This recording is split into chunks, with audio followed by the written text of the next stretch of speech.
No subay aquella montaña para sobrevivir a nada. Subay para desaparecer.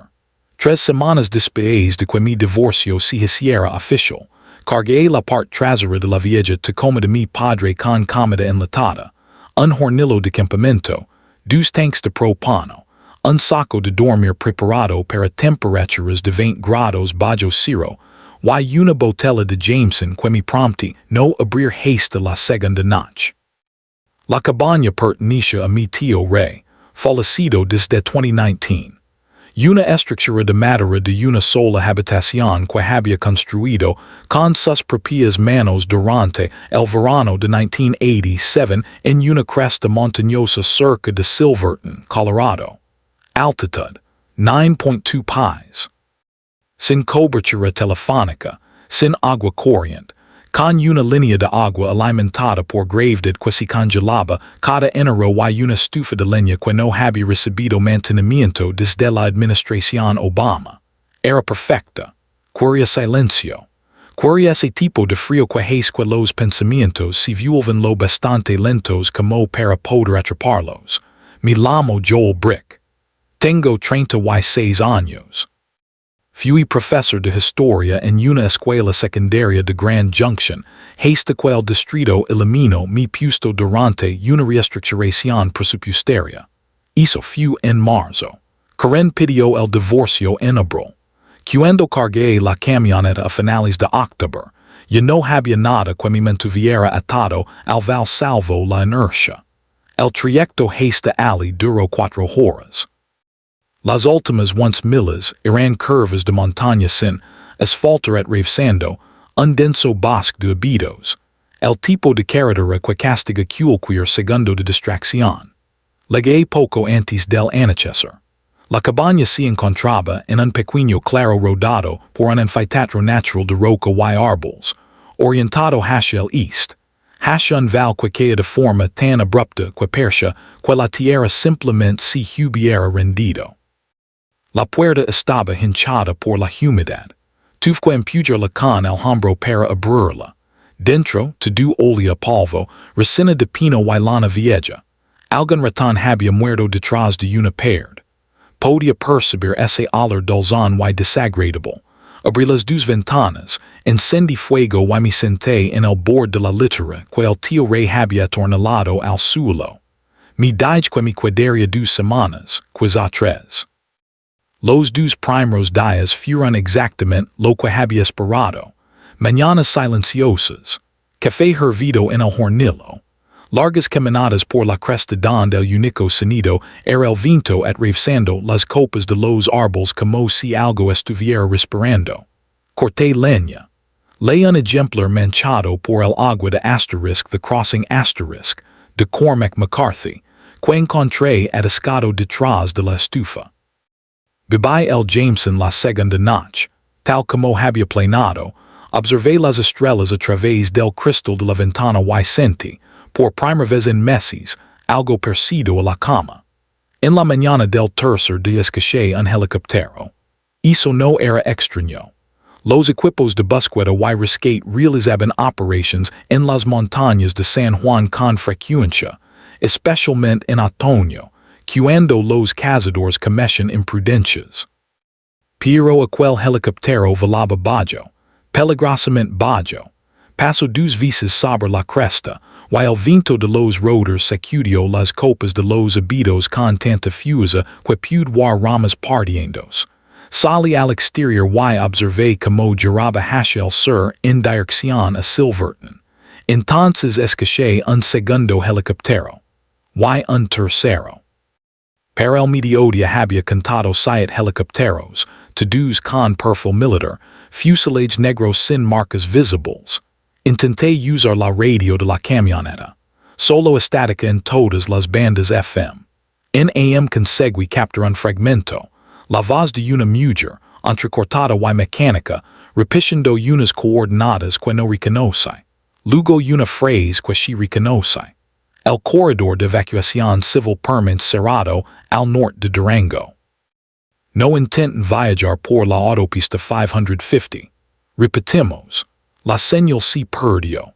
Mi quedé de pie en el claro con la puerta de la camioneta abierta, mirando la radio como si me debiera una explicación. Entonces un sonido ligo desde el val, mucho más abajo. No eran helicópteros. No era el viento. Era algo que nunca había escuchado antes y que jamás he conseguido describir con precisión desde entonces. Un lamento que parecía surgir de dosnes de fuentes al mismo tiempo, elevándose desde la línea de árboles a unos 1000 pies por debajo de mi posición y subiendo por la ladera como humo. No era animal. No era mecánico. Tenía un tono de angustia humana estirado más allá del punto de reconocimiento, como si las cuerdas vocales estuvieran siendo utilizadas para un propósito para el que nunca fueron diseñadas. Volví a entrar en la cabaña. Cerré la puerta. Corrí el cerrojo. Era el 29 de octubre. No lo sabía, pero el mundo del que había huido en camioneta ya había terminado. Las siguientes 6 horas fueron las más largas de mi vida hasta ese momento. Digo hasta ese momento porque la escala de lo que constituye un largo periodo de miedo seria, redefinida para mí muchas veces durante las semanas siguientes. Administré mi atención como un recurso. Revisaba las ventanas cada 15 minutos. Mantenía el fuego bajo para reducir el humo. Un instinto que entonces no podía explicar de forma lógica, pero al que ahora atribuyo el mérito de haber mantenido con vida durante aquella primera noche. Los lamentos procedentes del val iban y venían en oladas. A veces desaparecían por completo durante 20 o 30 minutos.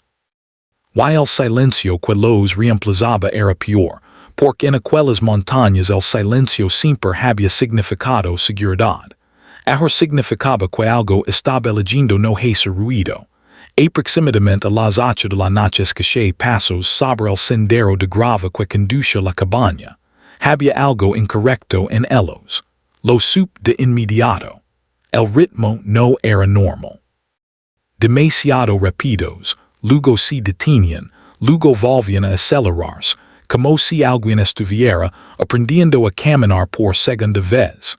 Me acerqué a la ventana de la parte sur, la que daba hacia la línea de árboles, y pegué el rostro al cristal helado. Había un hombre de pie en el borde del claro.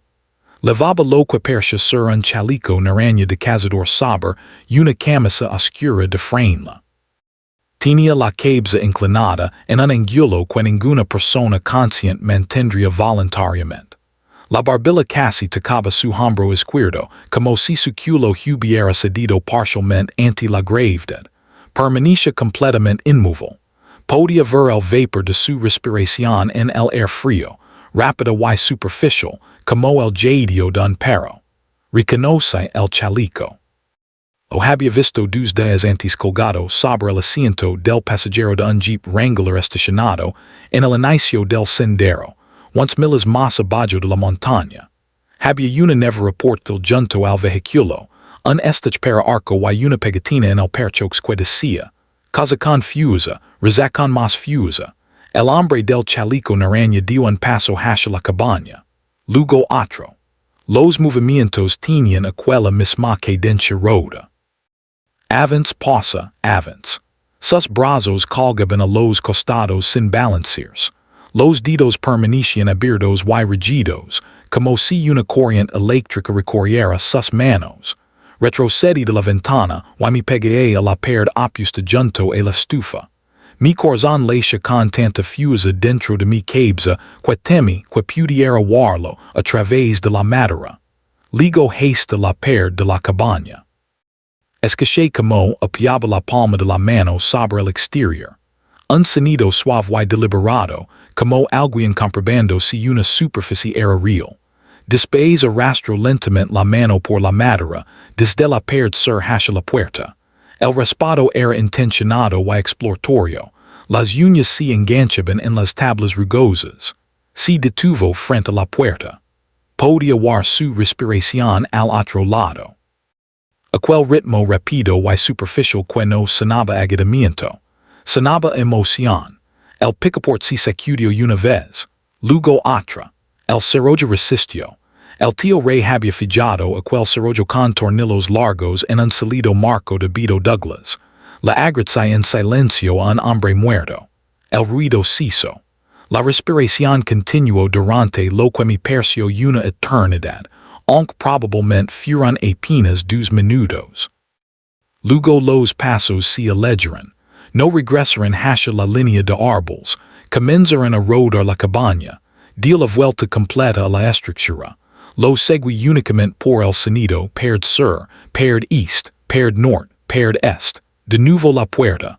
Otro tirón del picaporte. Otra pausa. Entonces emitió un sonido. No era el lamento que había escuchado en el val. Era algo más suave. Un chasquido rápido y rítmico que surge desde lo profundo de su garganta, como un lenguaje al que le hubieran arrancado todas las vocals. El sonido aumentó de tono, se mantuvo durante unos segundos y luego se cortó de golpe. Desde la línea de árboles ligó una respuesta. El mismo chasquido, pero procedente de 2 fuentes distintas, separadas por unos 30 metros. Me dejé caer al suelo. Apoyé la espalda contra la estufa, que aún conservaba algo de calor. Me cubrí las piernas con el saco de dormir y presioné ambas manos contra las tablas del suelo para impedir que temblaran. Los chasquidos continuaron durante otra hora. Se desplazaban, cambiaban de posición, rodaban la cabaña. Cerca de la medianoche, los sonidos se retiraron ladera abajo y la montaña volvió a quedar en silencio. No dormí. Ni siquiera cerré los ojos. El amanecer ligó lentamente, como suele hacerlo en las alturas a finales de octubre. Una claridad gris y renuente que se extendía por el cielo sin traer calor ni esperanza. Yo seguía en el mismo lugar del suelo. Me dolía la espalda por el borde de hierro de la estufa. Tenía las manos rígidas. El fuego se había apagado alrededor de las 4 de la madrugada y no me había atrevido a revivarlo porque hacerlo implicaba hacer ruido. Cuando la luz fue suficiente para ver con claridad, me arrastré hasta la ventana sur y miré hacia afuera. El claro estaba vacío, pero el suelo no estaba intacto. Había huellas marcadas sobre la fina capa de escarcha que se había depositado durante la noche. Rodaban la cabaña siguiendo exactamente el patrón que yo había reconstruido a partir de los sonidos. Un círculo completo repetido 3 veces, según mostraban las marcas superpuestas. Cerca de la línea de árboles las huellas se multiplicaban. 3 conjuntos distintos de pisadas convergen desde diferentes direcciones y se reunían aproximadamente en el lugar donde había calculado que se originaron los chasquidos de respuesta. Observé aquellas marcas durante mucho tiempo desde detrás del cristal. Lo que más me inquietaba no era su existencia, era su profundidad. Las huellas eran demasiado profundas para alguien que caminara de forma normal, incluso sobre terreno blando. Eran las marcas de alguien que descargaba una fuerza antinatural en cada paso. Como si las piernas permanecieran rígidas por las rodillas y todo el peso del cuerpo descendiera directamente a través del talón en cada impacto. Tomé una decisión. Necesitaba información. Y la única fuente de información que tenía era la radio de la camioneta. Revisé cada ventana 2 veces. Inspeccioné la línea de árboles en busca de movimiento, luego descorrí el cerrojo y salí al exterior. El aire me golpeó como una bofetada. 28 grados, quizá menos. Mi respiración salía en nubes blancas. Crucé el claro hasta la Tacoma en 2 segundos. Subí al interior y giré la lave hasta la posición de accesorios. La banda AM seguía prácticamente muerta. Recorrí las frecuencias lentamente, deteniéndome en cualquier señal que ofreciera aunque fuera un susurro. A las 8:17 de la mañana capté algo. La voz de un hombre agitado y monótona, transmitiendo lo que parecía un boletín de emergencia repetido desde una emisora de Farmington, Nuevo México. Brot confirmado en los condados de La Plata, San Juan y Montezuma. El patogeno si transmite mediante contacto con fluidos, sangre, saliva y exposición de heridas abiertas. El periodo de incubación oscila entre 90 minutos y 6 horas. Los individuos infectados presentan agresividad extrema, pérdida de funciones cognitivas superiores y una respuesta auditiva intensificada. No se enfrentan a ellos, no se acercan. Si han establecido centros de fima en. La señal se disolvió en estática. Manteniendo la mano sobre el dial, esperé que el mensaje volviera a comenzar. No ocurrió. La frecuencia murió por completo. Permanece sentado en la cabina con el motor apagado, procesando lo que acababa de escuchar. Brot patogeno. Transmisión por contacto con fluidos. 3 candados afectados. Helicópteros militares sin insignias. Corredores civiles cerrados. Miré el indicador de combustible. Medio tank. Suficient para llegar a Silverton. Quizá incluso a Durango, si la carretera estaba despejada. Pero la transmisión había advertido específicamente que no se utilizara la autopista 550. Y el único camino que descendía de aquella montaña se conectaba con la 550 a menos de 4 millas del inicio del sendero. Podía bajar y enfrentarme a lo que estuviera ocurriendo en el val.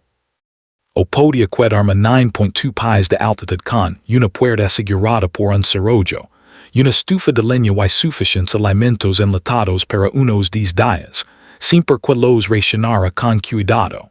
Elegí la montaña. Mirándolo ahora, entiendo que aquella decisión no fue completamente racional.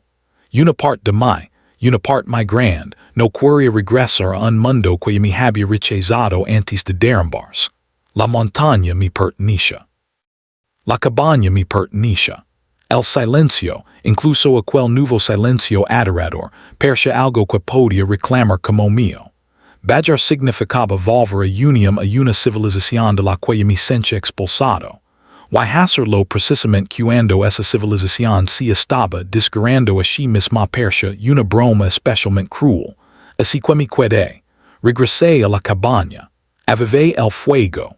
Hice inventario de mis provisions. Currenta y una latas de comida, principalmente frijoles y sopa. 2 tanks de propano. Una hacha pequeña. Una navaja pliable. Una linterna con baterías de repuesto. 1 galones de agua almacenados en recipientes. Además de la línea de agua del manantial se continuaba funcionando. Ninguna arma de fuego. Nunca había tenido una. Ese de tal me perseguiría menos de 72 horas después. El 31 de octubre. 2 días después de escuchar aquellos lamentos por primera vez. Una mujer apareció en el claro frente a la cabaña al mediodía levando un niño cargado sobre la espalda. La Roman 6 desde la ventana norte. Subió la ladera atravesando los abitos desde la dirección opuesta al sendero principal, lo que significaba que había avanzado campo a través por un bosque denso durante quien sabe cuánto tiempo. Tendría unos 30 años. Cabello oscuro recogido hacia atrás. Levaba una chaqueta Gore-Tex demasiado grande para ella y unas botas de montaña cubiertas de barro hasta los tobillos. La niña, de 4 o 5 años, iba sujeta a su espalda con lo que parecía una sabana anad. Era sobre el pecho de la mujer. Tenía el rostro enterrado en el culo de su madre. La mujer se detuvo en el borde del claro, miró la cabaña, miró el humo que salía de la chimenea. Luego gritó, por favor, pudo ver el humo. Sé que hay alguien ahí dentro. Mi hija no ha comido desde ayer. Su voz estaba ronca, no era el chasquido quebrado de los infectados, sino el sonido de un agitamiento humano, levado más allá de cualquier dignidad. Abrí la puerta. Se llamaba Mara Espinosa. Su hija se llamaba Lily. Habían estado alojadas en una cabaña de alquiler situada 6 millas al sur y 2,000 pies más abajo cuando todo comenzó. El esposo de Mara, Diego, había viajado a Silverton en busca de suministros durante la mañana del 28 de octubre. Nunca regresó. Al caer la noche, Mara escucho los lamentos. A la mañana siguiente vaya la primera persona infectada cruzar tambaleando por su propiedad. Un anciano que levaba zapatillas de dormitorio, con la mandíbula colgando y los ojos siguiéndola, con una atención que describió como mecánica. En poco todo lo que podía cargar, sujeto a Lilia su espalda y comenzó a subir la montaña. La altitud le parecía más segura. Había notado que los infectados se movían con mayor lentitud en terrenos empinados. Su coordinación empeoraba a medida que ganaban altura, como si la menor concentración de oxígeno afectara a aquello que los impulsaba más de lo que afectaba a unos pulmones sanos. No escalan bien, dijo mientras permanecía sentada en el suelo de la cabaña con Lily sobre el regazo, comiendo frijoles fríos directamente de una lata con la cuchara que la había dado. Por debajo de los 8,000 pies son rápidos, aterradoramente rápidos, pero aquí arriba tropezan, pierden el sentido de la dirección. Va uno intentar seguir por una pendiente de roca suelta y cae 4 veces en apenas 50 yardas. Aquella fue la primera información táctica que recibí y confirmó mi instinto de permanecer en altura. La guardé como si fuera moneda de cambio. Tu esposo, dije con cuidado, ¿hay alguna posibilidad? No, me interrumpió sin emoción. La carretera hacia Silverton atraviesa un cañón. Desde nuestra cabaña podía verlo con unos prismáticos. Para el día 29 ya había docenas de ellos caminando por la carretera. No iban hacia ningún lugar concreto, simplemente caminaban. Si Diego condujo hacia eso no salió de allí. Lily no había dicho una sola palabra. Permanecía sentada en el regazo de su madre, con los ojos abiertos y fijos en la pared, el pulgar dentro de la boca no perseverada, persevasa. Como una niña a la que le hubieran extirpado quirúrgicamente toda expectativa de seguridad. Les cedí la litera. Yo dormí en el suelo junto a la estufa.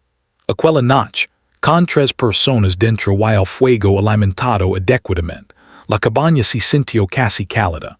Mara me contó todo lo que sabía, y yo organicé la información en una estructura mental que reemplazó mi ignorancia por algo ligeramente más útil. La infección se propagaba con rapidez. Los pueblos eran arrasados en cuestión de horas, no de días. Los militares habían establecido un perímetro en algún lugar al sur de Durango, pero tenían dificultades para mantenerlo. Las redes de telefonía móvil colapsaron el primer día. Los infectados eran atraídos principalmente por el sonido, disparos, motores, gritos. Podían detectar ruidos a grandes distancias, especialmente durante la noche, cuando el aire transportaba el sonido con mayor eficacia a través del terreno montañoso. No cazan tanto por la vista durante el día, dijo Mara, pero lo oyen todo. Cada rama que romps, cada palabra que pronuncias por encima de un susurro, bajamos la voz de manera instintiva. Afuera la montaña parecía contener la respiración. A la mañana siguiente comenzaría a fortificar la cabaña. Pero aquella noche, la simple presencia de otro adulto en la habitación era suficiente. Yo no estaba solo. Y eso cambió las matemáticas de la supervivencia de maneras que apenas comenzaba a comprender. Fortificar una posición cuando no tienes clavos, ni madera preparada, ni herramientas eléctricas es un ejercicio de desesperación creativa. Lo que yo tenía era un hacha pequeña, un bosque y tiempo, aunque este último parecía cada vez más prestado. El 1 de noviembre comencé a cortar árboles jóvenes en el extremo norte del claro. Elegí los habitos más rectos que pude encontrar, de aproximadamente 3 pulgadas de diámetro. Los corté en secciones de 6 pies. Afilé uno de los extremos y los clavé en el suelo formando un ángulo hacia afuera alrededor del perímetro de la cabaña, creando una versión rudimentaria de una defensa de estacas. El término me vino a la memoria desde una unidad sobre fortificaciones de campaña de la guerra civil que había enseñado 3 años antes. La ironia de quella historia militar si hubiera convertido en una práctica de supervivencia no paso desapercibida para mí. Mara ayudo. Era más fuerte de lo que parentaba. Mientras yo cortaba y afilaba, ella transportaba y cal. Acaba las estacas, trabajando en un silencio concentrado mientras Lily permanecía dentro de la cabaña con la puerta entreabierta, observándonos a través de la rendija. Nos comunicábamos en voz baja, conscientes de la advertencia de Mara sobre el sonido. El trabajo avanzaba lentamente. Para el mediodía habíamos completado aproximadamente una cuarta parte del perímetro, unas 15 estacas cubriendo la aproximación sur desde la línea de árboles. Durante una pausa para beber agua, Mara se sentó sobre un tacón y me observó con una expresión que no había visto en nadie desde hace mucho tiempo. Una evaluación sin juicio. Eres profesor, dijo. No era una pregunta. Ya sí lo había cantado la noche anterior. Estás pensando en todo esto como si fuera un plan de clase. Pasos, secuencia, objetivos. Eso es un problema. No. Es útil. Pero los infectados no siguen planes de clase. Tenía razón, y la corrección ligó sin crueldad. Mara era enfermera de urgencias en el Mercy Medical Center de Durango. Había pasado, once años viendo como el caos legaba en Camillas y había desarrollado un instinto muy preciso para identificar la distancia entre la planificación y la realidad. Su precisión clínica resultaría mucho más valiosa que cualquier estaca que yo clavara en aquel suelo congelado. Aquella tarde examinó a Lily junto a la ventana, aprovechando la luz natural. La niña seguía sin hablar. Mara realizó la revisión con el desapego profesional de alguien acostumbrado a hacerlo, comprobando las pupilas, palpando los ganglios linfáticos y inspeccionando la piel en busca de cortes o abrasiones que pudieran indicar algún contacto peligroso. Está bien, dijo Mara en voz baja. Pero la forma en que pronunció aquellas palabras, liberándolas como si hubiera contenido la respiración durante días, me dejó claro que había estado aterrorizada ante la posibilidad de encontrar algo diferente. Está en estado de shock, retraimiento psicológico. Vaya cosas durante la subida que ningún niño debería tener que procesar. Que vaya. Mara negó con la cabeza una sola vez y no insistí. Terminamos el perímetro sur a última hora de la tarde y comenzamos a trabajar en el lado este. Las estacas no detendrían a nada verdaderamente decidido, pero ralentizarían cualquier aproximación y generarían ruido. Cualquier cosa que intentara atravesarlas rompería ramas o golpearía la madera, alertándonos. Las coloqué inclinadas hacia afuera en un ángulo de 45 grados, lo bastante juntas como para que ningún cuerpo pudiera pasar entre ellas sin hacer contacto. Cuando el anochecer comenzó a caer, hice otro viaje a la radio de la camioneta. La emisora de Farmington había desaparecido por completo del 870 AM, pero encontré una nueva señal, débil y fluctuante, en el 1240 AM. Era la voz de una mujer distinta a la de la transmisión anterior, hablando con la dicción cuidadosa de alguien que lea un texto preparado bajo una presión extrema. Se han confirmado casos en todos los condados del suros de Colorado. El gobernador ha declarado la ley marcial. La interestatal 25 permanente cerrada entre Trinidad y Colorado Springs. Las unidades militares participan en operaciones de contención cerca de pueblo. El número de víctimas civiles no será divulgado en este momento. Si se encuentra en una ubicación aislada y dispone de suministros, permanezca donde está. No intente desplazarse hacia zonas pobladas. Repetimos, permanezca donde está. Apagué la radio y permanece sentado dentro de la camioneta observando cómo la luz desaparece detrás de las montañas occidentales. El cielo tenía el color de un hematoma, púrpura, dorado y hinchado.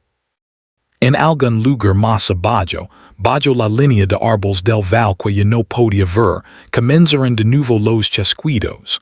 No eran lamentos esta vez, solo los chasquidos, rítmicos, patientes, como un metrónomo cantando el tiempo hasta algo que todavía no era capaz de identificar. Regresé al interior de la cabaña, corrí el cerrojo de la puerta. Revisé cada ventana. Mara estaba sentada junto a Lily, trenzando el cabello a la luz del fuego mientras tarareaba algo tan suavemente que apenas podía oírlo. Aquel pequeño sonido, una madre tarareando para su hija, fue lo último verdaderamente amable que escuché durante los siguientes días. El 3 de noviembre ligó la primera prueba real de nuestras defensas. Y no vino de los infectados, sino de dos hombres llamados Garrett y Paul. Aparecieron por el sendero principal a primera hora de la mañana, haciendo suficiente ruido como para que los escuchara desde 200 yardas de distancia. Botas sobre grava, voces a volumen normal. El golpeteo metálico de algún objeto chocando contra la estructura de una mochila con cada paso. Todas las reglas de disciplina acústica que Mara y yo habíamos estado siguiendo eran ignoradas con una confianza despreocupada. Los observé desde la ventana. Garrett era alto, de unos 40 y tantos años, con barba gris y la postura deliberada de alguien acostumbrado a ejercer autoridad física. Levaba una chaqueta de camuflaje y un rifle de cerrojo colgado a la espalda.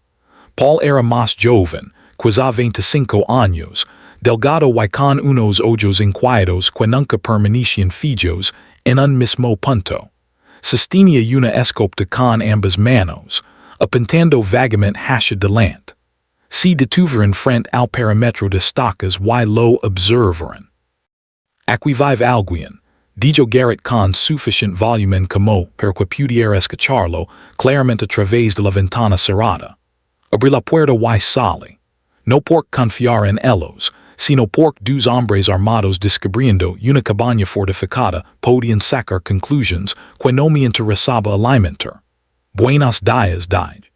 Garrett me examinó de la misma forma en que un contratista evalúa un edificio, calculando su capacidad de resistencia. Estás solo. Importa. Si importa. Si vamos a decidir si este lugar puede albergar a más gente. La conversación que siguió duró unos 20 minutos y dijo claras varias cosas. Garrett Hall era un oficial penitenciario retirado de Montrose.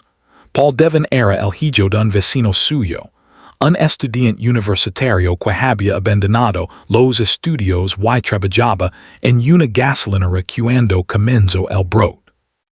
Habían conducido hacia el sur desde Montrose con la esperanza de llegar al campamento de casa de Garrett, pero encontraron la carretera bloqueada por vehículos abandonados cerca de Red Mountain Pass.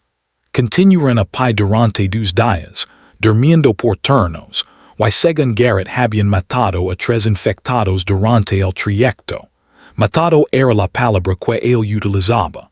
La pronunciaba sin emoción alguna. El rifle funciona, dijo, respondiendo a una pregunta que yo ni siquiera había formulado.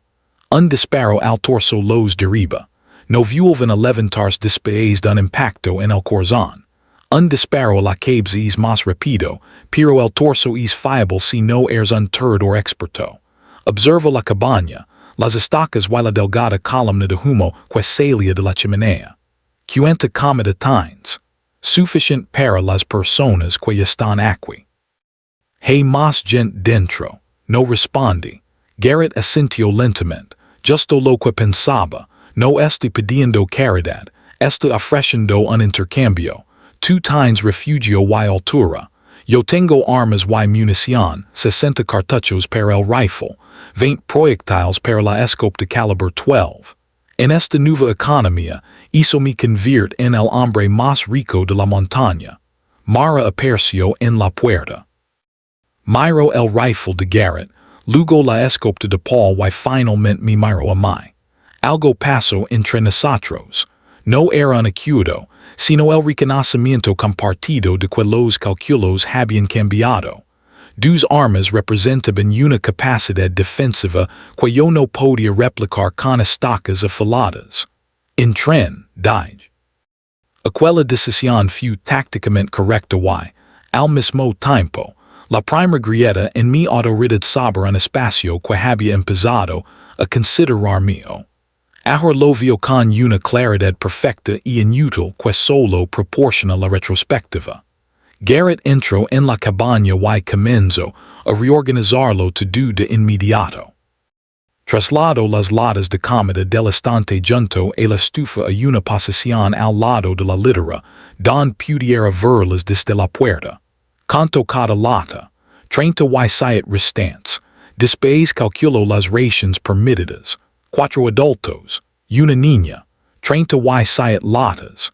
Si comimos 2 veces al día, tenemos aproximadamente para 4 días. Necesitamos conseguir comida o nos moriremos de hambre. Yo pensaba racionar de manera más conservadora, dije. Tu plan asumía 2 adultos y una niña. Las matemáticas cambiaron cuando llegamos nosotros. No estaba equivocado. Pero la facilidad con la que asumió el mando, la rapidez, la naturalidad con que lo hizo, me revelaron algo. Garrett Hall era un hombre que no distinguía entre liderazgo y control. En una prisión, esa diferencia no importa. En una cabaña de una sola habitación a 9.2 pies de altitud, mientras los muertos aprendían a escalar, acabaría significándolo todo. Paul permaneció sentado en una esquina con la escopeta apoyada sobre las piernas, sin decir una palabra. Lily lo observaba desde el otro lado de la habitación con una expresión que no era miedo. Era reconocimiento. La noche del 4 de noviembre destruyó todas las suposiciones que habíamos construido acerca de la seguridad de la altitud. La observación de Mara, que los infectados escalaban mal, y que la altura degradaba su coordinación, había sido correcta cuando la hizo. Lo que ninguno de nosotros comprendía era que la infección se estaba adaptando. Aquello que estuviera reescribiendo las conexiones neuronales de los infectados no era estático.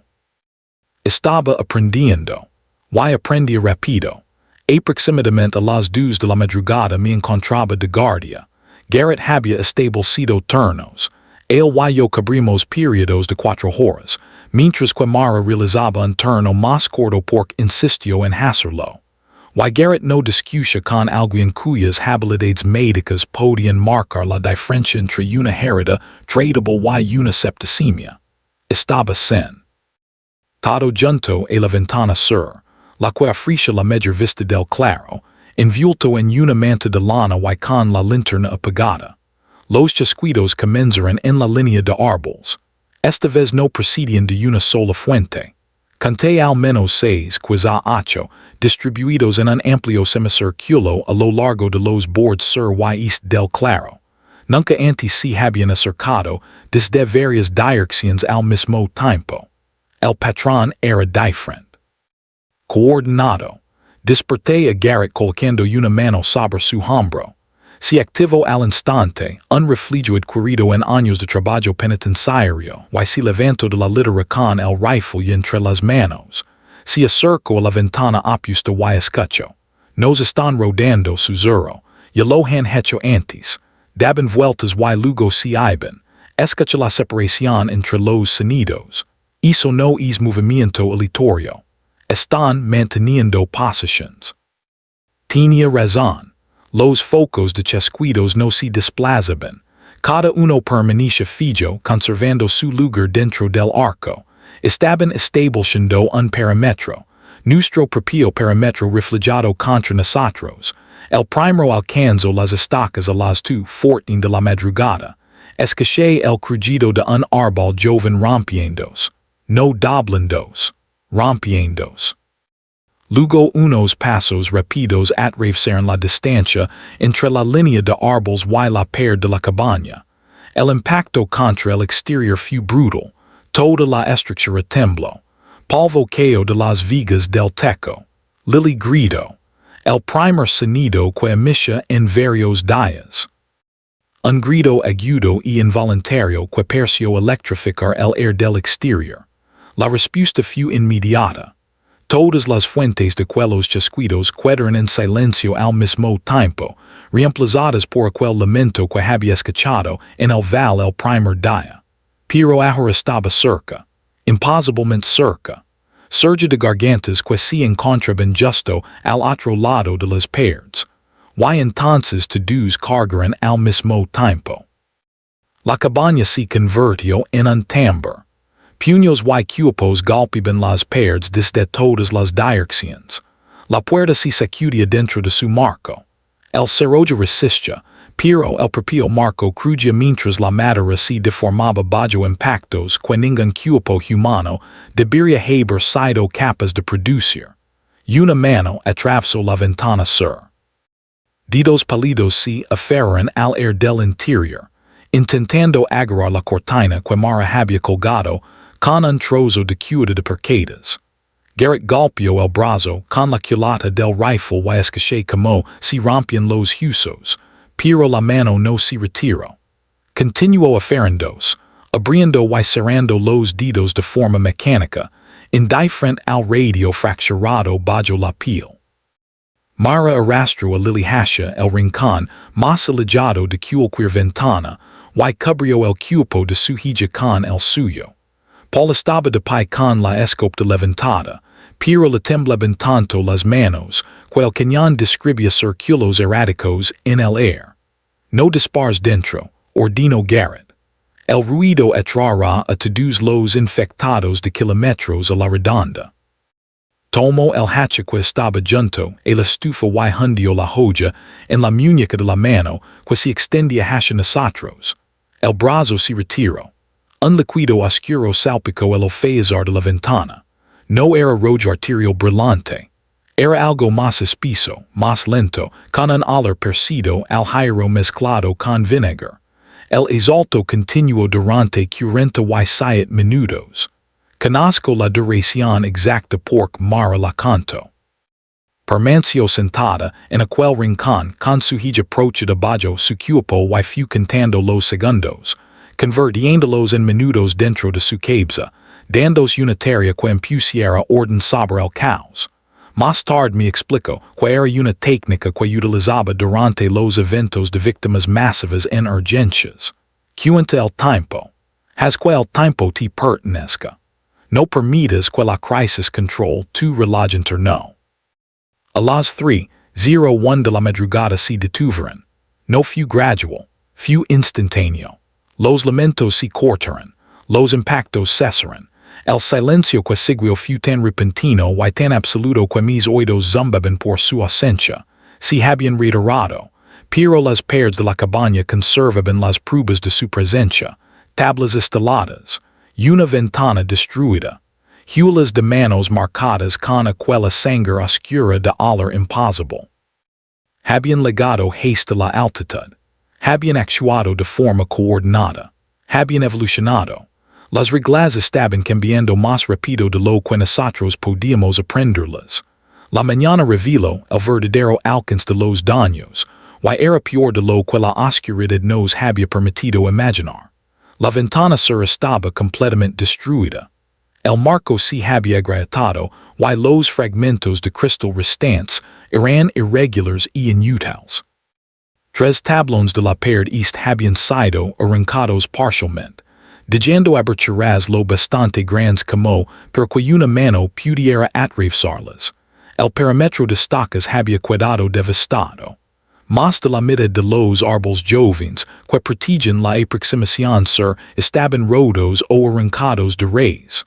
Y el marco de la puerta, aquel en el que había confiado mi vida gracias a la habilidad de construcción del tío Rey, mostraba una grieta visible que recorría verticalmente la jamba izquierda.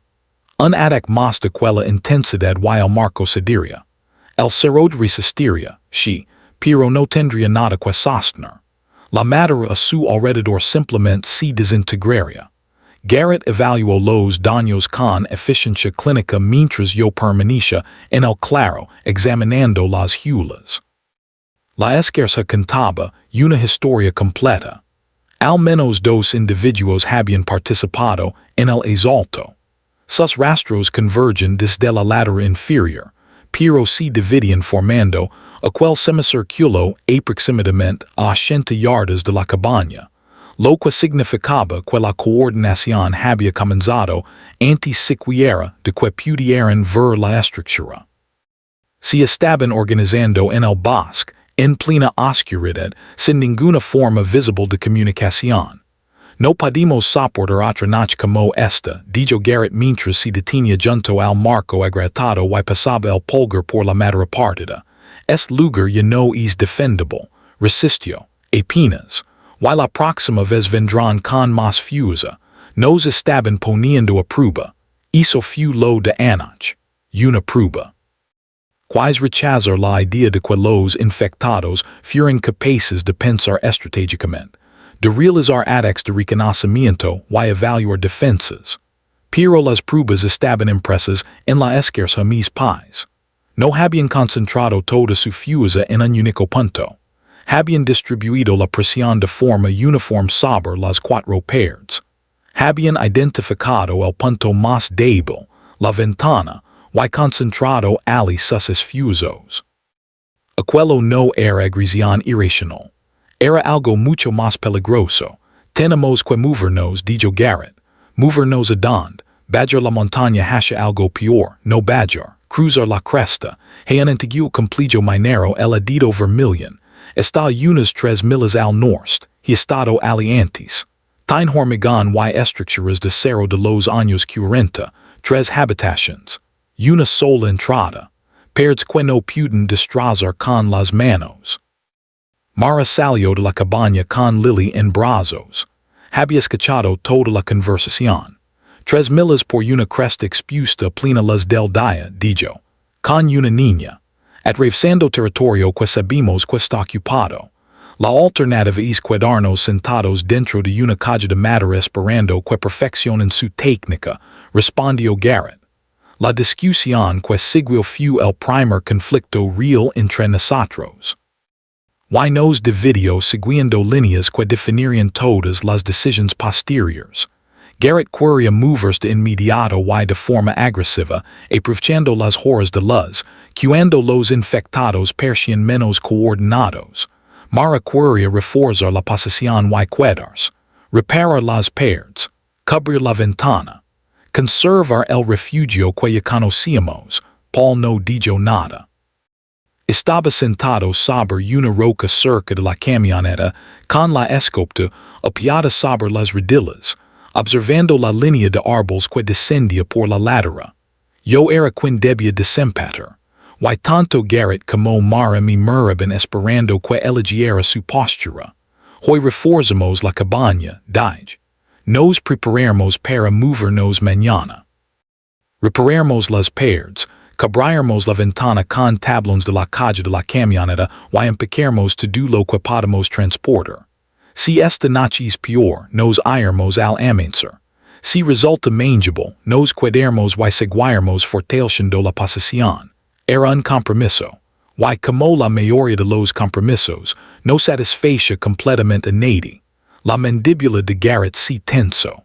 Mara exhaló lentamente por la nariz. Pero ninguno discutió porque el plan contenía suficientes elementos de ambas posturas como para que rechazarlo por completo resultara poco razonable. Trabajamos durante todo el día. Desmonté el revestimiento de madera de la calle de la Tacoma, y Garrett lo cortó en secciones para cubrir la ventana sur. Mara recogió piedras de la cresta. Rocas planas y pesadas que apiló contra la base de la debilitada, paired east para dar más resistencia.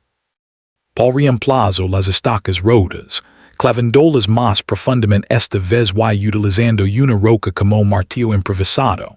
Al anochecer, la cabaña era más fea, pero también más fuerte. La ventana estaba cerrada, la pared reforzada, el perímetro restaurado. Cenamos frijoles fríos casi oscuras, el fuego reducido a simples brasas para minimizar la luz y el ruido. Nadie habló sobre lo que ocurriría si el compromiso fracasaba. Pero todos lo estaban pensando. Volveren a las 1:30 de la madrugada del 5 de November. Y Garrett estaba equivocado en una cosa y acertaba en otra. Si equivoco al creer que adquieren con más fuerza, adquieren con más inteligencia.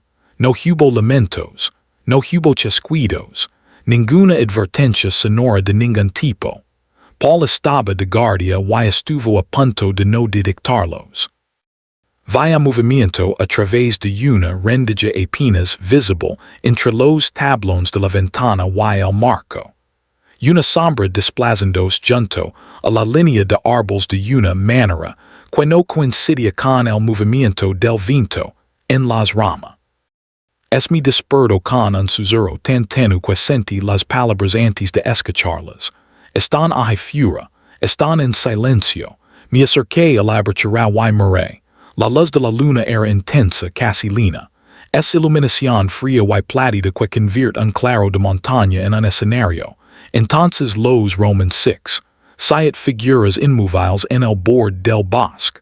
No rodaban la cabaña. No avanzaban. Simplemente permanecían allí observándola con aquella paciencia terrible que estaba empezando a comprender que era su capacidad más aterradora. Permanecieron así durante más de 2 horas, sin moverse, sin emitir un sonido. Siete siluetas alineadas de forma irregular frente a la cabaña, cada una separada de la siguiente por unos 10 metros de oscuridad. Garrett observaba desde el lado opuesto y ofreció su interpretación en una voz apenas superior a un suspiro. Están esperando que hagamos ruido. La última vez la niña gritó y ellos cargaron de inmediato. Han asociado el sonido con un objetivo confirmado. Ahora esperan una confirmación antes de comprometerse. No les dimos nada. 4 adultos y una niña dormida mantuvimos un silencio absoluto durante 2 horas y 17 minutos. Las piernas se me acalambraron. La vejiga me dolía. Controlé mi respiración hasta el punto de sentir marido. Mara mantenía una mano sobre la boca de Lily. Con suavidad, con cariño maternal, pero también con propósito. A las 3:45 de la madrugada, una de las figuras abandonó la línea y caminó hacia el perímetro de estacas. Se movió entre ellas sin tocarlas, sin romper una sola. Había observado los espacios durante el día. Había memorizado el patrón. La figura ligó hasta la pared east reparada y apoyó ambas palmas sobre ella. Permaneció allí, presionando, como si estuviera midiendo la resistencia del refuso de piedra que Mara había construido. Después se desplazó hasta la puerta. No agitó el picaporte. Presionó directamente sobre la puerta, comprobando cuánto cedía, localizando la grieta del marco. Sus dedos recorrieron la madera partida con la delicadeza de un carpintero, examinando una unión. Luego retrocedió y regresó a la línea de árboles. A 7 figuras permanecieron allí otros 20 minutos. Después descendieron por la ladera sin emitir un solo sonido. Garrett dejó el rifle en el suelo y se sentó. A la luz de la luna que entraba por la rendija pude ver algo que nunca antes había visto en su rostro. No era exactamente miedo. Era una recalibración. La expresión de un hombre cuyo modelo mental de la realidad acababa de quedar invalidado. Nos vamos al amanecer, dijo. Nadie discutió. La mañana se dedicó a preparar el equipaje. Tomamos todo lo que podíamos cargar. La comida restante fue distribuida entre 4 mochilas improvisadas que fabriqué con mantas y cuerda de percadas. También empacamos el propano, el hornillo, agua, el hacha, la navaja, las linternas, las baterías y toda la ropa de abrigo disponible. Garrett cargó el rifle y su mochila. Paul llevó la escopeta y una carga más ligera porque su resistencia física era incierta. Mara cargó a Lily en la espalda con el arnés hecho de sabanas y una mochila en la parte delantera. Yo levé el peso mayor, las herramientas, el propano y la mayor parte de la comida. Antes de marcharnos me quedé en la puerta observando la cabaña por última vez. La cabaña del tío Rey. el lugar al que había venido para desaparecer. La estufa estaba fría, la litera vacía, los huesos del ratón seguían ocultos en alguna parte de la pared, un ejemplar de asterisk de crossing tirado en el suelo junto a un saco de dormir que dejaba atrás porque el peso es una monda, y la sentimentalidad está muerta.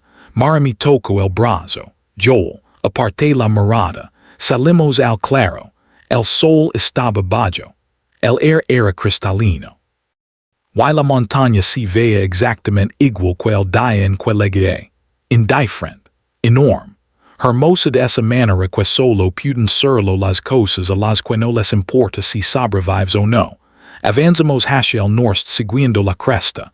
Detrás de nosotros la cabaña quedó vacía con la puerta abierta. Nunca volví a verla. La travesía era de 3 millas. Garrett calculó 90 minutos. Nos tomó 5 horas. En algunos tramos la cresta era tan estrecha que apenas alcanzaba los 6 pies de ancho, con quedas pronunciadas a ambos lados que descendían hacia bosques densos.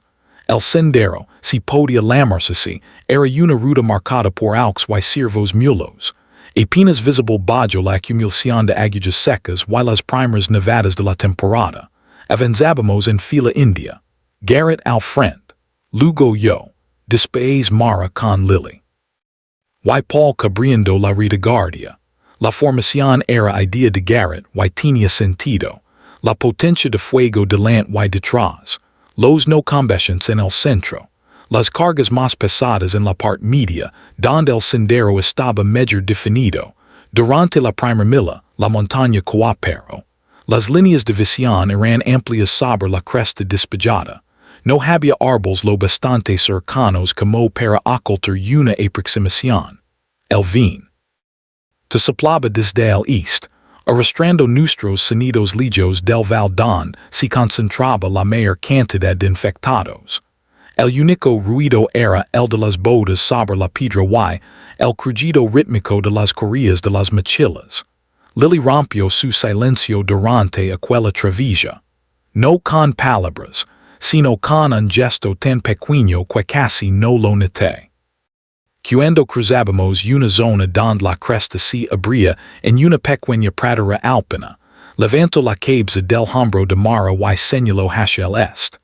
Ali, sobre un grupo de rocas, una pica permanecía inmóvil bajo el sol de la mañana, su diminuto cuerpo como una pequeña coma gris sobre el granito.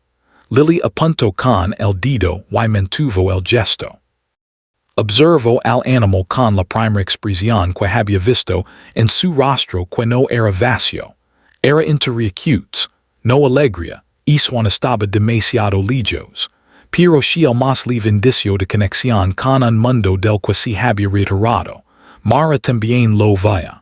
Redujo ligeramente el paso para permitir observar la pica unos segundos más antes de continuar. No dijo nada.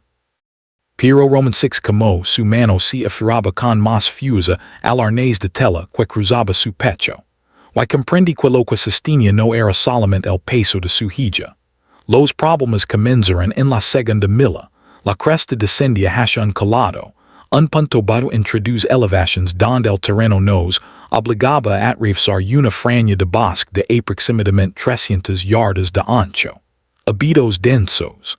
Visibilidad limitada. El sendero de animals desapareció por completo y avanzábamos empujando ramas que se enganchaban en las mochilas y nos arañaban el rostro. Garrett levantó el puño, la señal militar para detenerse, y todos nos quedamos inmóviles. Delante de nosotros, en un pequeño claro natural dentro de aquella franja de bosque, había un cuerpo tendido boca abajo sobre el suelo. Era un hombre corpulento que llevaba una chaqueta acolchada roja rasgada en la espalda. El desgarro dejaba expuesto el aislamiento interior, que sobresalía como algodón blanco saliendo de una herida. No se movía. Es reciente susurré.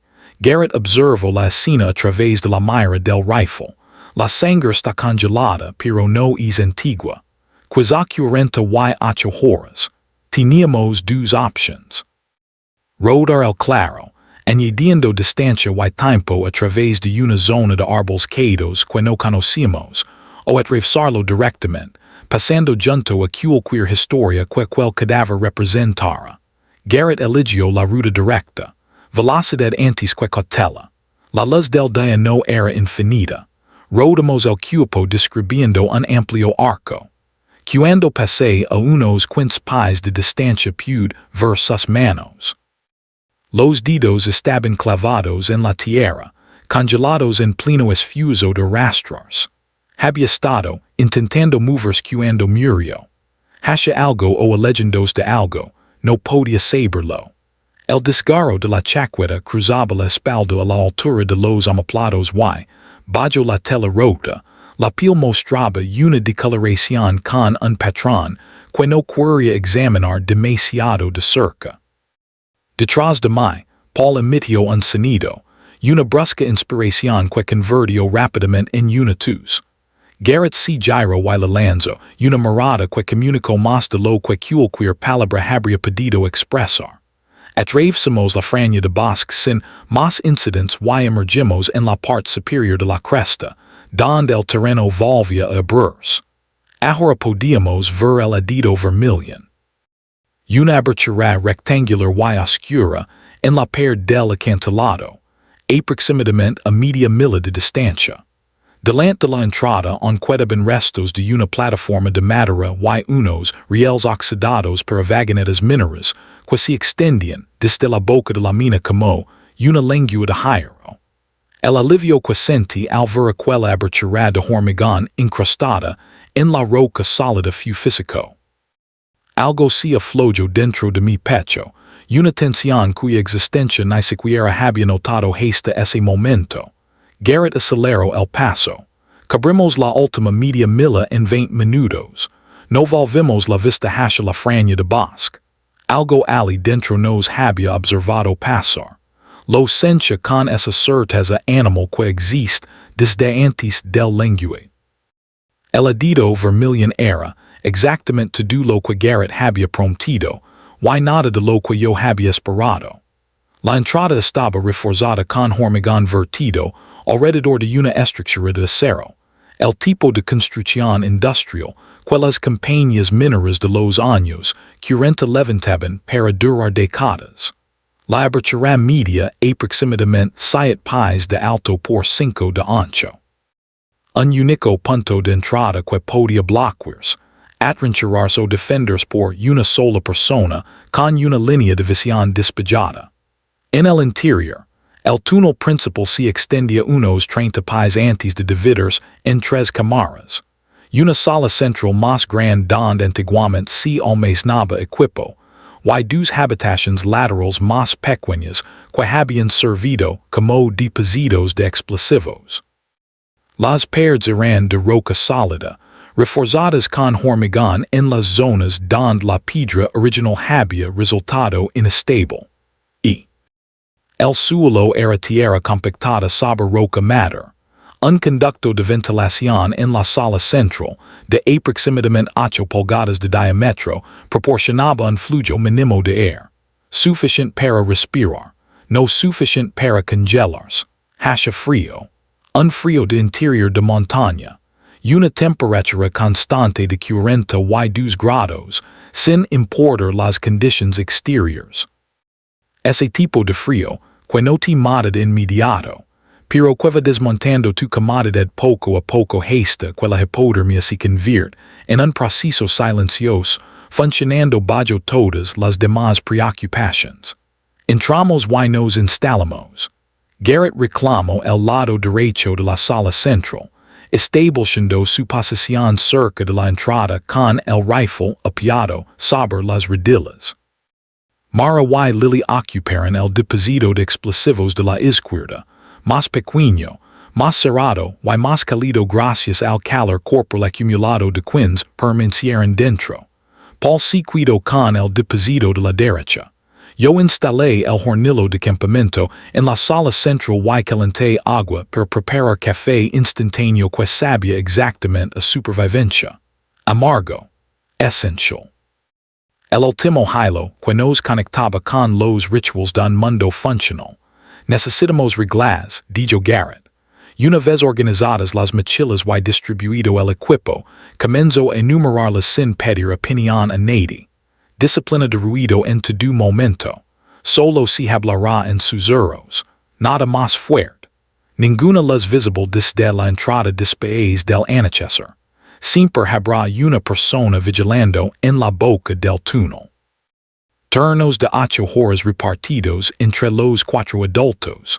La comida se racionará a una lata por persona al día. Media lata para Lily. Nadie sale solo del adito.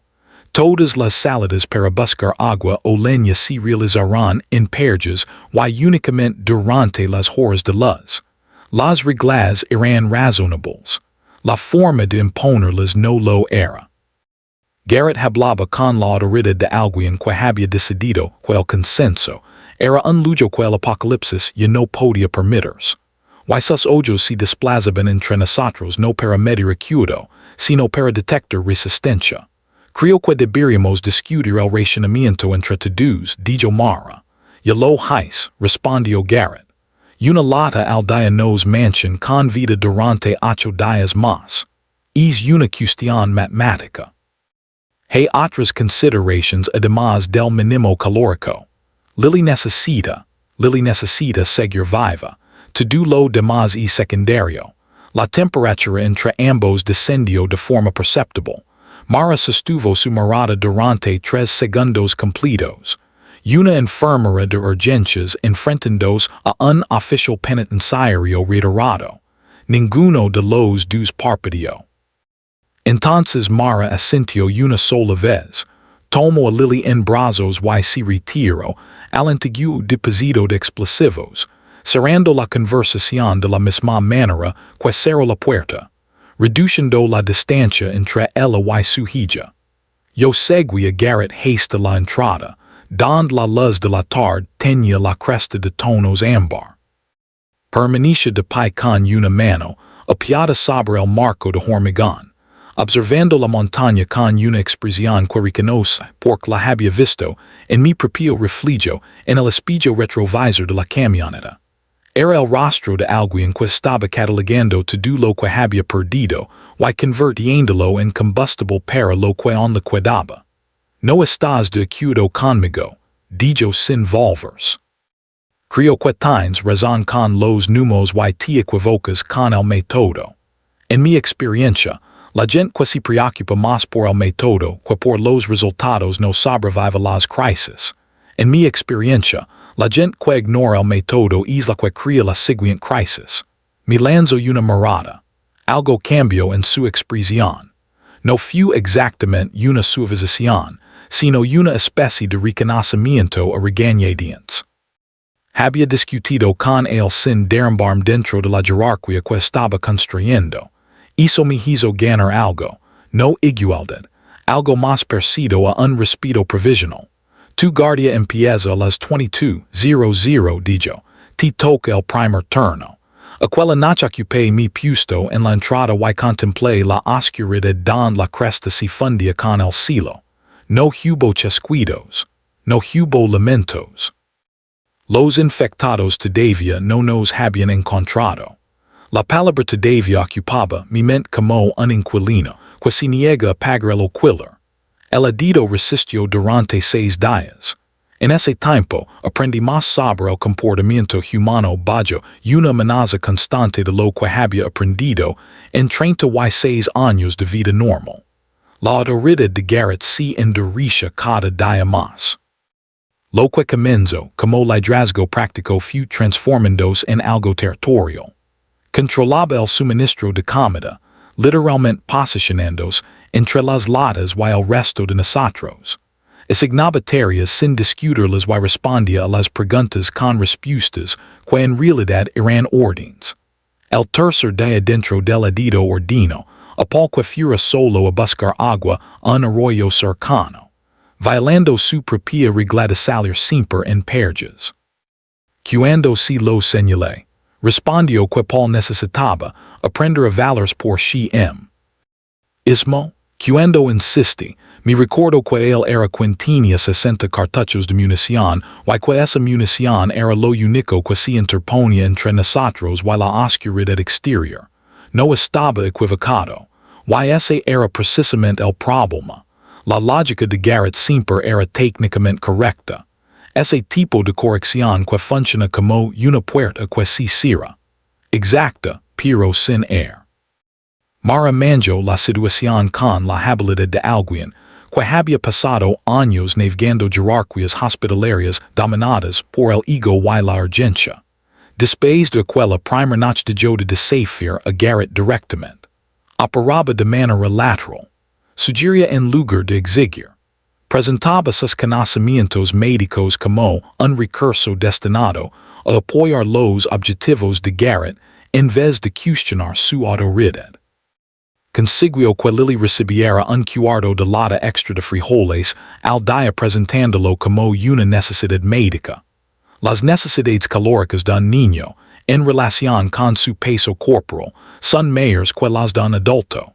Si pierde capacidad funcional, se convierte en una carga que tendremos que transportar. Desde un punto de vista matemático, conviene alimentar la medida. Garrett aceptó el argumento. Mara había comprendido que el lenguaje de la eficiencia era el único idioma que él realmente escuchaba. Paul se fue deteriorando. Su silencio, que al principio atribuía la timidez, resultó ser algo mucho más profundo. Permanecía sentado durante horas en su antiguo depósito de explosivos con la escopeta sobre las piernas, los ojos fijos en un punto distante que no correspondía a ningún objeto real. Comía cuando se lo ordenaba.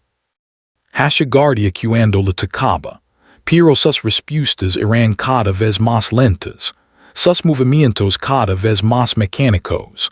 Y en el cuento de adentro del edito lo encontré de pie junto a la entrada en mitad de la noche durante el turno de Garrett. No estaba vigilando, no estaba haciendo nada. Simplemente permanecía allí, mirando la oscuridad exterior con la escopeta apuntando hacia el suelo y las lágrimas corriendo silenciosamente por su rostro. Lo condujo de regreso al interior. Si de yo levar igual que un niño permite que un adulto lo aparte de algo que todavía no comprende. Me senté con él en su habitación y esperé. Mi madre está en Montrose, dijo finalmente. Era la primera frase completa que le escuchaba en varios días. Toma medicación para la presión arterial. Cuando empezó todo esto tenía quizá 2 semanas de tratamiento. La aritmética de aquella afirmación era simple y devastadora. 2 semanas desde el 28 de octubre nos levaban al 11 de noviembre. Y ya era 10 de noviembre. Fuera lo que fuese lo que estuviera ocurriendo en Montrose, fuera lo que la infección hubiera hecho a una ciudad de 20,000 habitantes, la madre de Paul seguía allí con un solo día de medicación restante y ningún hijo que pudiera ayudarla. No puedo quedarme aquí, dijo Paul, el vow. Sé lo que hay en el vow. Sé lo que significa badgeraje. Pero ella es mi madre. Y cada día que paso dentro de esta roca eligiéndome a mí mismo en lugar de elegirla a ella. No tenía ningún argumento contra eso. No porque su plan fuera racional. Era un suicidio. Sino porque la base moral que lo sostenía era imposible de atacar. Él era un hijo. Ella era su madre. Era una ecuación más antigua que la civilización y completamente inmune a cualquier razonamiento táctico. A la mañana siguiente se lo conté a Garrett. Su respuesta fue inmediata y luego sin siquiera levantar la vista de las conservas de melocotón que estaba desayunando. Si se va la escopeta se queda aquí. No puedes cuidar su único medio de defensa. La escopeta pertenece a quien defiende esta posición. Él ha decidido abandonar la posición. El arma se queda. Miré a Paul. Estaba de pie cerca de la entrada con su mochila ya preparada. Lidra, casi vacía. Su rostro mostraba una expresión de paz desesperada. Esa clase de serenidad que aparece cuando una persona deja de debatirse y simplemente decide actuar. Dame 5 cartuchos, le dijo a Garrett. Quedate con el arma y con el resto. Garrett reflexiono durante 4 segundos. 5. Paul tomo los 5 cartuchos y los guardo en el bolsillo de la chaqueta. Me estrecho la mano. Asintió Hashimara. Si ardillo frente a Lily y le dijo algo que no pude escuchar. Después salió a la luz de la mañana y giro hacia el east, en dirección al descenso, al val y a todo lo que lo esperaba ali abajo. Paul levaba 3 horas fuera cuando escuchamos la escopta. 2 disparos separados por unos 4 segundos. Lejanos, en la cresta o cerca de la franja de bosque que habíamos cruzado al llegar. El sonido se propagó por la montaña con una claridad espantosa, rebotando contra las paredes de roca del val y regresando a nosotros en ecos superpuestos que hacían imposible determinar la distancia exacta del origen. Luego un tercer disparo. Después silencio.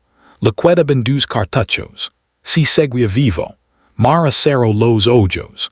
Garrett camino hasta la entrada y escucho, co. En el cuerpo, regido por esa tensión particular de Quinn, intenta calcular si la desgracia de otro hombre está acercándose a su propio perímetro. Si esos disparos los atrayeran hacia su posición, entonces es atención que se aleja de nosotros, dijo. No creo que pretendiera sonar tan frío como sono. Creo que estaba verbalizando su razonamiento estratégico porque la alternativa consiste en admitir que un chico de 25 años, al que había guiado hasta las montañas probablemente estaba muriendo en ese momento, porque Garrett lo había enviado solo al arroyo, porque había roto sus propias reglas, porque había contribuido a quebrar la armadura psicológica que Paul necesitaba para quedarse donde estaba. Pero no lo sé. Y nunca lo sabré. No volvimos a escuchar nada más procedente de la dirección de Paul. La montaña absorbió los disparos de la escopeta y recuperó su silencio habitual. Y Paul Devon se convirtió en otra ausencia más dentro de un pasado cada vez más definido por ellas. Aquella noche los infectados encontraron el herido. Yo estaba de guardia desde la medianoche hasta las 4 de la madrugada y los oleantes de verlos. Aquel olor a hierro y vinegar ligó con un cambio en el viento. Me pegué contra la pared de hormigón justo dentro de la entrada y miré hacia el exterior. Estaban sobre la cresta. Una columna de infectados avanzando en fila india por el mismo sendero que nosotros habíamos utilizado. Se dirigen hacia el norte. La luz de la luna me permitió distinguir al menos 20 figuras, pues más allá donde el camino se curvaba fuera de mi campo de visión. Se movían con una fluidez que nunca antes había visto. No había tropiezos. No había movimientos bruscos ni descoordinados. Su forma de caminar era suave y decidida. Las rodillas se flexionaban con normalidad. Los brazos se balanceaban al ritmo de los pasos. Cualquier deterioro motor que Mara había observado en altitud había desaparecido. Se habían adaptado por completo. La columna pasó frente a la entrada del edito a una distancia aproximada de 40 yardas. Dejé de respirar. Apoyé la espalda contra el hormigón y la roca y obligué a mi corazón a ralentizarse mediante por voluntad. No se detuvieron. Continuaron hacia el norte siguiendo la cresta, rumbo a algún destino que su extraña navegación collectiva perse haber identificado. 23 figuras pasaron frente a mi posición en unos 4 minutos. Las conté una por una. La número 24 se detuvo. Permaneció inmóvil en el sendero, justo enfrente de la entrada del edito, y giró la cabeza hacia la abertura. No podía distinguir rasgos bajo la luz lunar. Solo una silueta con forma humana, pero sostenida por una inmovilidad internatural. Esa quietud absoluta que los cuerpos vivos no pueden alcanzar porque siempre están respirando, ajustando el equilibrio o realizando pequeños movimientos involuntarios. Aquella figura no hace nada de eso. Permanece quieta como una fotografía de una persona. Y miraba directamente hacia la boca oscura del dedo donde yo estaba pegado y la perd con una mano cubriéndome la boca. 10 segundos, 20, 30, la figura inclinó la cabeza, el mismo ángulo que había visto la primera noche, el hombre del chaleco naranja en el claro, la barbilla descendiendo hacia el hombro, la postura de un depredador triangulando una fuente de sonido. Había hecho algún ruido. Había sido audible mi respiración. Había legado el latido de mi corazón, de forma absurda y irracional, a través del hormigón y del haste quellos oídos transformados. La figura dio un paso hacia el dedo, luego otro. Detrás de mí en la oscuridad la mano de Garrett se cerró sobre mi antebrazo con una fuerza aplastante. Se inclinó hacia mi oído, tan cerca que pude sentir la barba rozando mi piel. Susurró una sola palabra, quieto. La figura dio un tercer paso. Ahora estaba a apenas 20 yardas de la entrada, lo bastante cerca para que pudiera distinguir sus manos bajo la luz de la luna, dedos extendidos, rígidos, la misma apertura eléctrica que había visto en el primer infectado que apareció junto a la cabaña. Entonces los chasquidos de la columna resonaron más adelante en la cresta. Un patrón rápido, como una llamada de reunión. La figura se volvió. Regresó a la fila. El grupo continuó avanzando hacia el norte y desapareció tras la curva de la montaña. Garrett soltó mi brazo. Yo me dejé caer por la pared hasta quedar sentado sobre el suelo frío de tierra, con las rodillas recogidas contra el pecho. Ninguno de los dos habló durante el resto de la noche. La conversación tuvo lugar a la mañana siguiente y fue el intercambio más honesto que he tenido con otro ser humano en toda mi vida. Mara fue quien la inició. Se sentó entre Garrett y yo en la cámara central. Lily dormía en el antiguo depósito de explosivos, detrás de una manta colgada sobre la entrada a modo de cortina. Mara habló con la precisión controlada de alguien que está comunicando un diagnóstico terminal. Tenemos comida para 4 días. La fuente de agua requiere 40 minutos de ida y vuelta a través de terreno expuesto. Ahora hay columnas de infectados desplazándose por la cresta durante la noche. Paul se ha ido y también la escopeta. Tenemos un rifle con 53 cartuchos restantes. Tenemos una niña que no ha pronunciado una sola palabra en 17 días. No podemos quedarnos aquí. Garrett no discutió. La ausencia de su resistencia habitual resultó más inquietante que cualquier cosa que hubiera fuera del dedo. Mara había estado pensando en esto. Mientras Garrett controlaba la comida, yo mantenía los turnos de vigilancia y Paul se consumía en su dolor. Mara había estado pensando. La transmisión de radio de Farmington había mencionado operaciones militares de contención cerca de Pueblo. Pueblo estaba al norte, aproximadamente a 200 millas a través de terreno montañoso. Apenas le varias semanas. Pero quizá podríamos llegar si conseguimos descender hasta una carretera o encontrar un vehículo. La alternativa era seguir hacia el sur en dirección a las zonas de concentración de FEMA mencionadas en la transmisión anterior. Pero eso significaba atravesar los valles infestados. Norte, dijo Mara. Descendimos de la cresta hacia el drainage anónimo, seguimos el val del río hacia Silverton y luego giramos al este en dirección a la carretera. El val estará lleno de elos probablemente. Pero las fuentes de agua también son los lugares donde encontraremos vehículos abandonados, estructuras y suministros. La cresta es estéril. El val es peligroso, pero tiene recursos. Cambiamos seguridad por capacidad. Garrett la observó durante largo rato. Lo Roman 6 realizar un cálculo que ya conoce bien. Ese momento en que evaluaba la competencia de otra persona frente a su necesidad de seguir siendo el origen de todas las decisiones. Mara sostuvo su mirada con la misma firmeza imperturbable que había mostrado la primera noche. Leves pensando en esto desde que llegamos aquí, dijo él. Desde antes. Desde la cabaña. Porque no digiste nada antes. Porque antes esta posición era defendable while la comida era suficiente. Ahora ninguna de las dos cosas sigue siendo cierta.